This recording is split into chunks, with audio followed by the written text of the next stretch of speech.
Eastward Energy is committed to providing its customers with safe, reliable, and convenient natural gas. It's also committed to offering new energy solutions to support Nova Scotia's transition toward net zero emissions. They have what it takes to deliver energy solutions that are clean, sustainable, and affordable, like green hydrogen, renewable natural gas, and natural gas heat pumps. I'd like to welcome you to Derek Estabrook. He's the Vice President of Marketing and Business Development at Eastward Energy.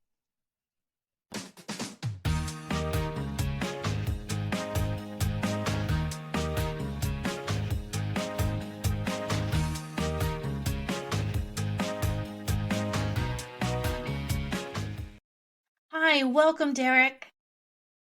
Nice to be here. Great to have you today.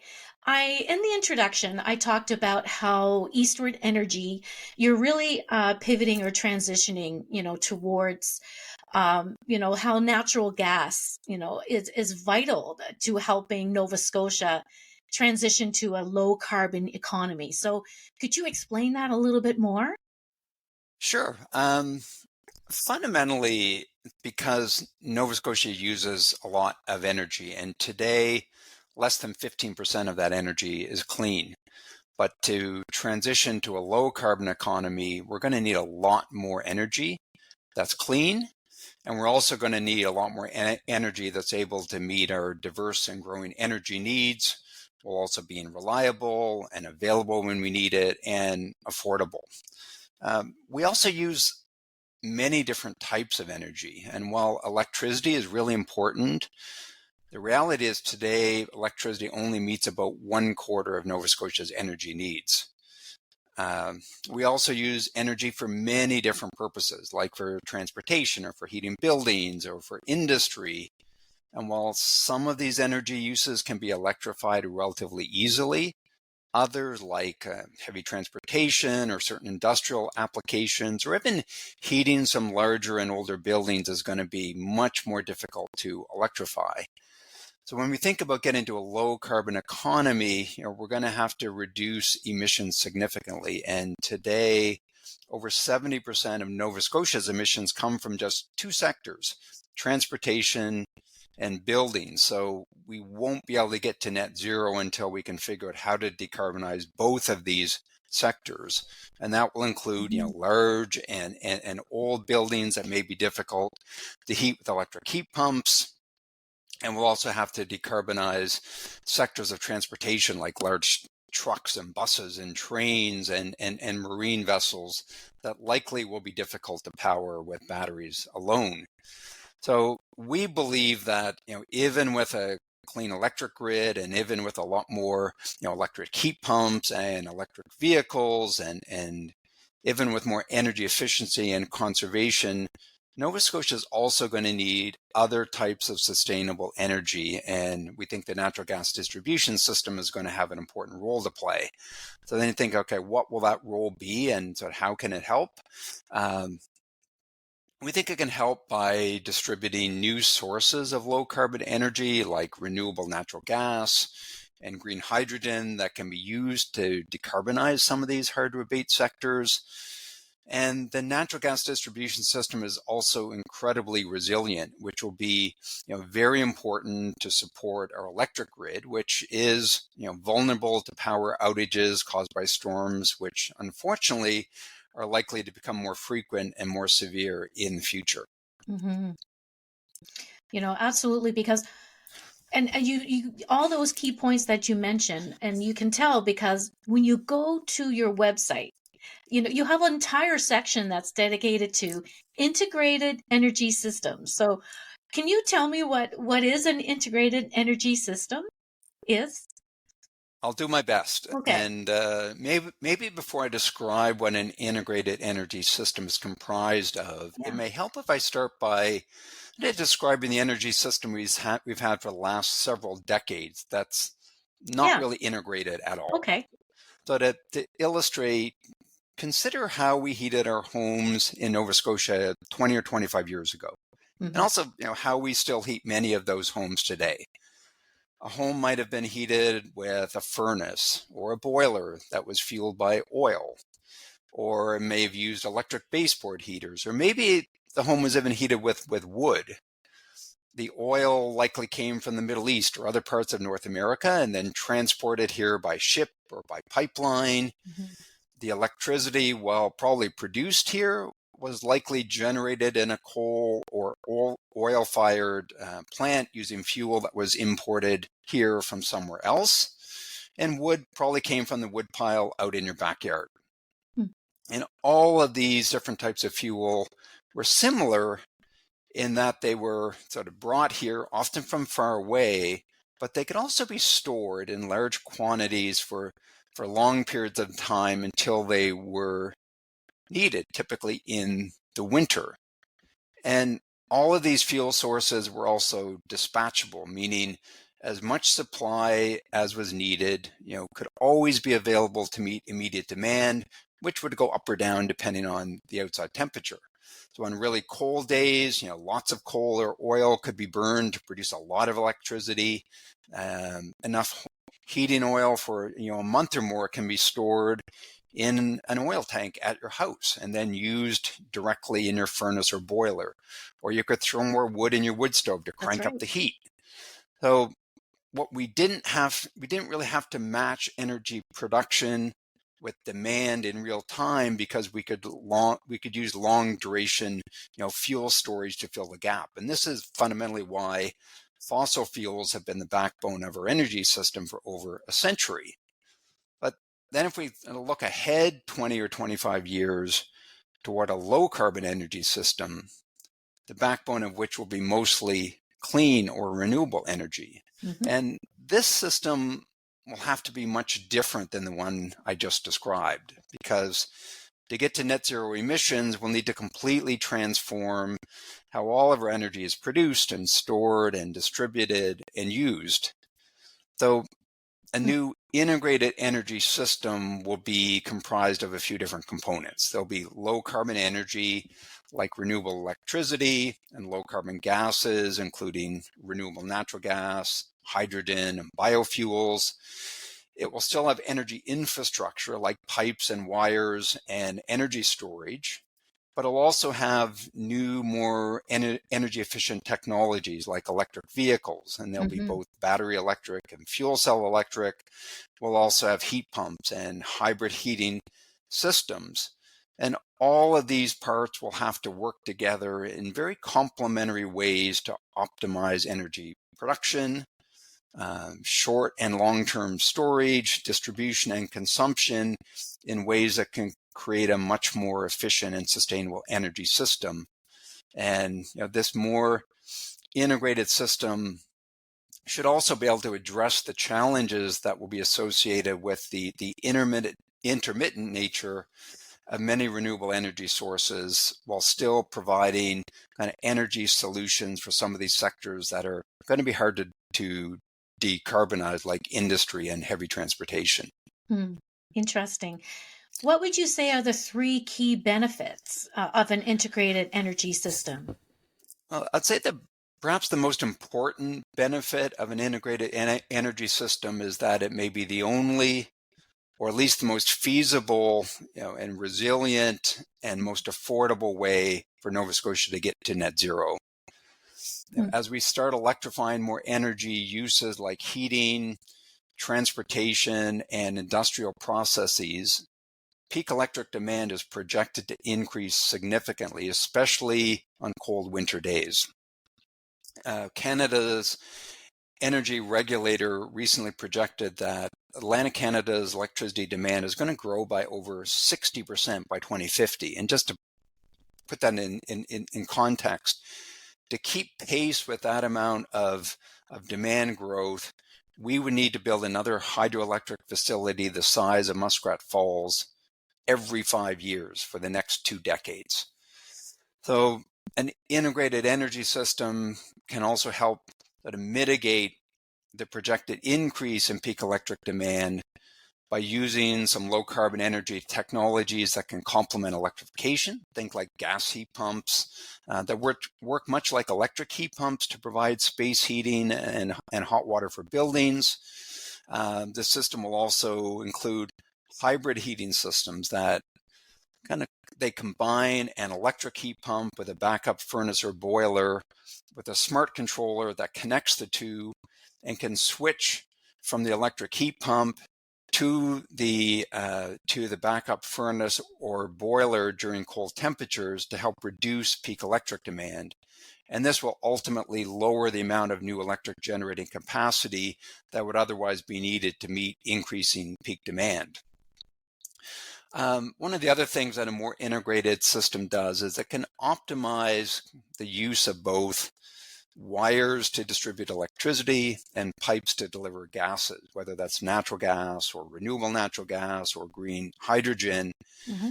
And it will be more resilient because almost all of the natural gas infrastructure is located underground where it isn't vulnerable to severe weather events. And so as a result, a typical natural gas customer in Nova Scotia only experiences a 1-hour service outage once every 70 years. So it's a very resilient system.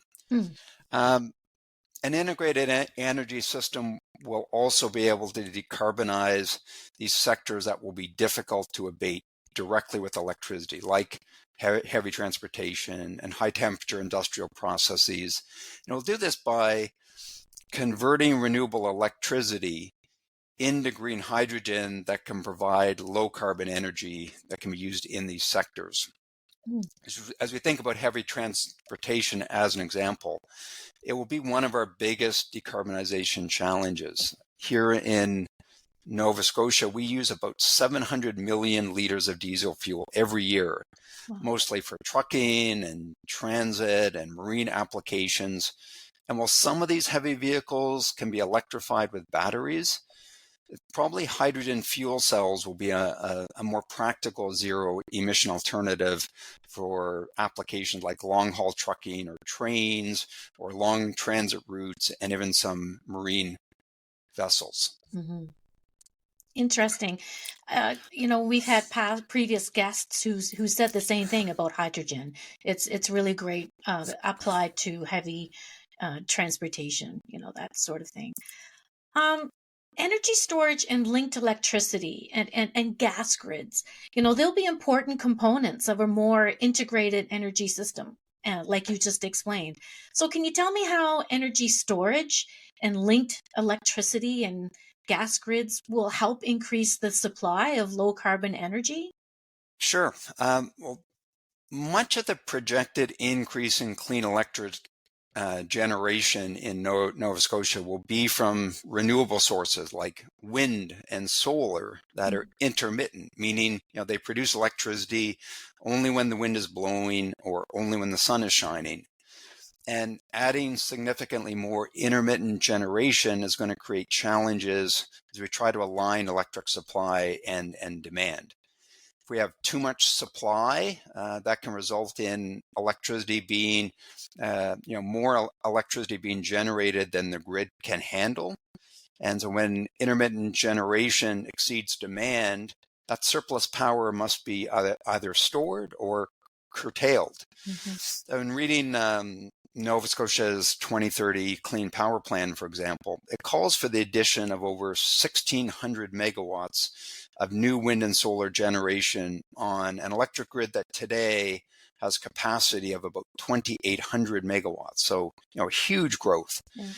And while new battery storage can help balance short-term supply and demand, Nova Scotia Power's latest integrated resource plan forecasts that 30 or 40% or even more of that potential generation from wind and solar may need to be curtailed due to a combination of factors, but essentially because there'll be times of year, like in the spring and the fall, when the available supply of power will significantly exceed demand.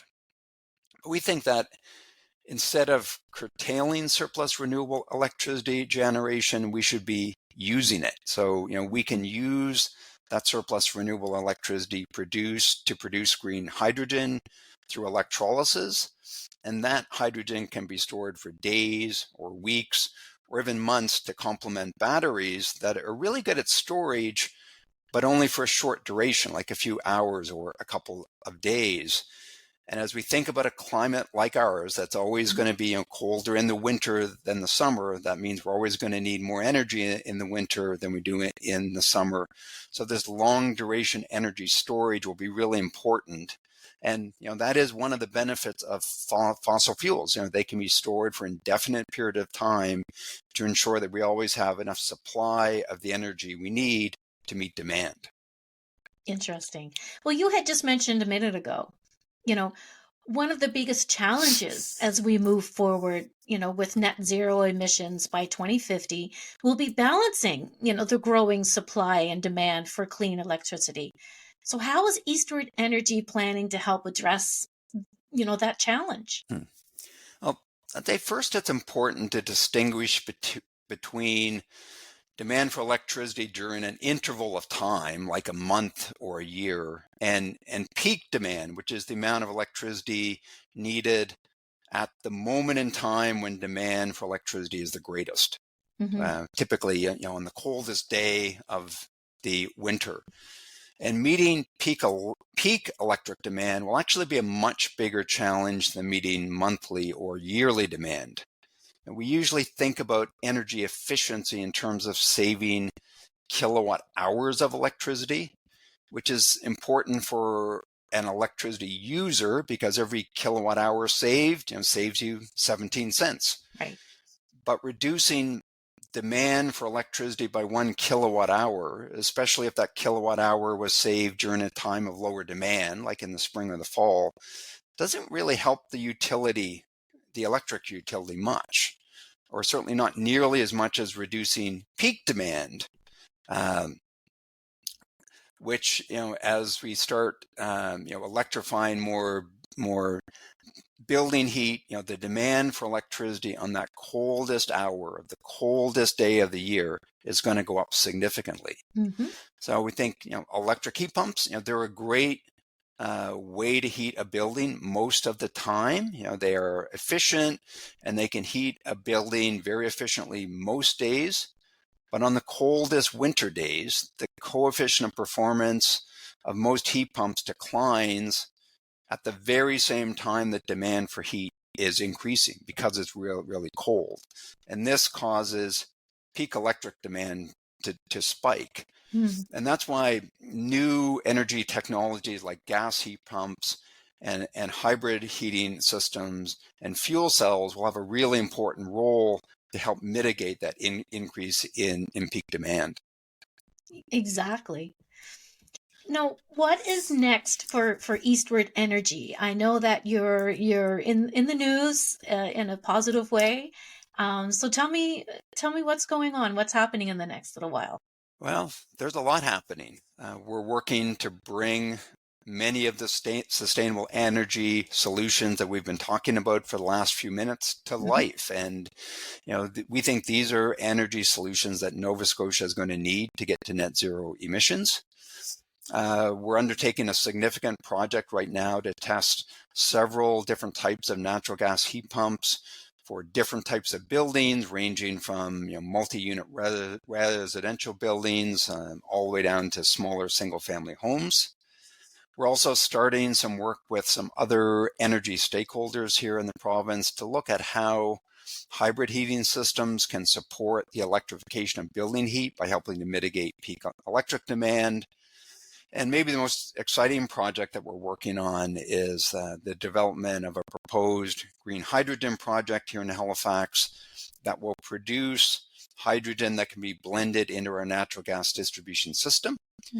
And hydrogen from this facility could also be used in the heavy transportation sector. So we can deliver that hydrogen through our pipes and then used in fuel cell vehicles in the heavy transportation sector, like at the Port of Halifax or at Halifax Transit. And you may have heard that Halifax Transit is committed to transitioning its full fleet of over 300 diesel buses to a zero emission bus fleet by 2030. And that will likely be achieved through a combination of battery electric buses and also hydrogen fuel cell buses too. So I guess I would conclude by saying it's really impossible to predict exactly how Nova Scotia and the rest of Canada is going to get to net zero. But we're confident that whatever way that is, that Eastward Energy is going to have an important role to play. Excellent. And I wish you all the best in the upcoming year. I know that exciting changes, are ahead, and it's all for the good, all for net zero. And it's nice to hear you and your company are doing all you can to move that needle forward. Thank you. I've enjoyed our chat today. Thanks for joining me. Now you have an understanding of the role that Eastward Energy wants to take in supporting Nova Scotia's transition to net zero. Thank you, Derek, for explaining the components of an integrated energy system and the role of energy storage. Join me on the next episode. And speaking of episodes, these are sponsored by Smart Energy Halifax, a clean technology event that's now open for registration. I appreciate your time today. Join me next time. In the meantime, I'm Maria McGowan.